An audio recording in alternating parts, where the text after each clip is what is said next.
بسم الله الرحمن الرحيم ألف لام را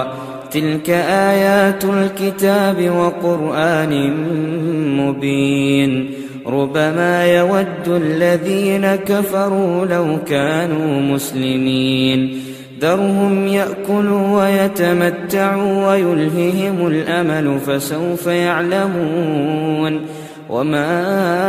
أهلكنا من قرية إلا ولها كتاب معلوم ما تسبق من أمة أجلها وما يستأخرون وقالوا يا أيها الذي نزل عليه الذكر إنك لمجنون لو ما تأتينا بالملائكة إن كنت من الصادقين ما ننزل الملائكة إلا بالحق وما كانوا إذا منظرين إنا نحن نزلنا الذكر وإنا له لحافظون ولقد أرسلنا من قبلك في شيع الأولين وما يأتيهم من رسول إلا كانوا به يستهزئون كذلك نسلكه في قلوب المجرمين لا يؤمنون به وقد خلت سنة الأولين ولو فتحنا عليهم بابا من السماء فظلوا فيه يعرجون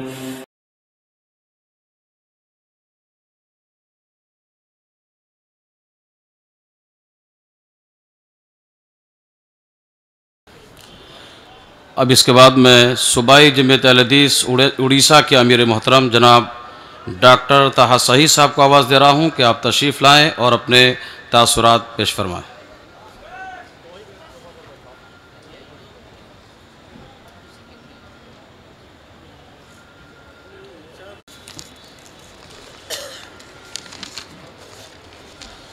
السلام علیکم ورحمۃ اللہ وبرکاتہ۔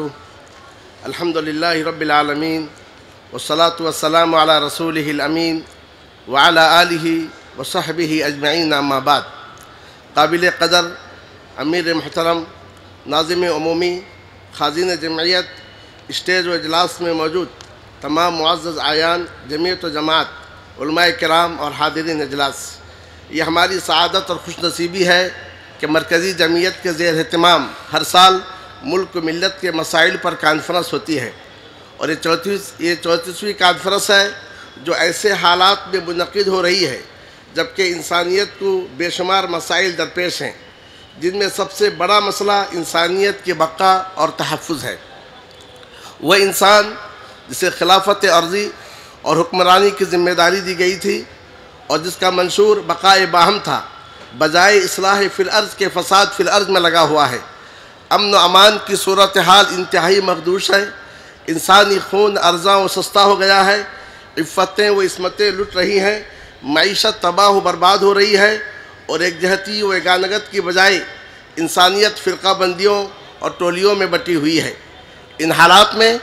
قیام امن عالم و تحفظ انسانیت کے عنوان سے مرکزی جمعیت اہل حدیث ہند کا اجلاس یقیناً ایک مستحسن اقدام ہے۔ امید کہ اس اجلاس سے سسکتی ہوئی انسانیت کو امید افزا پیغام ملے گا،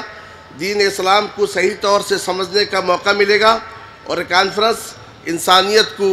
اس کے حقیقی مقصد اور منشور کے جانب لوٹنے میں ممید و معاون ہوگی۔ وما ذلک علی اللہ بعزیز۔ میں اس مبارک اور پرمسرت موقع پر اپنی جانب سے اور صوبائی جمعیت اہل حدیث اڑیسہ کی جانب سے اپنی مرکزی قیادت، بالخصوص امیر محترم و ناظم عمومی اور تمام ذمہ داران کو مبارکبادی پیش کرتا ہوں اور دعا کرتا ہوں کہ اللہ تعالیٰ ان کوششوں کو قبول فرمائے اور اس اجلاس کو اپنے مقاصد میں کامیابی عطا فرمائے، آمین۔ وصلی اللہ تعالیٰ علی النبی الکریم وعلی آلہ وصحبہ اجمعین۔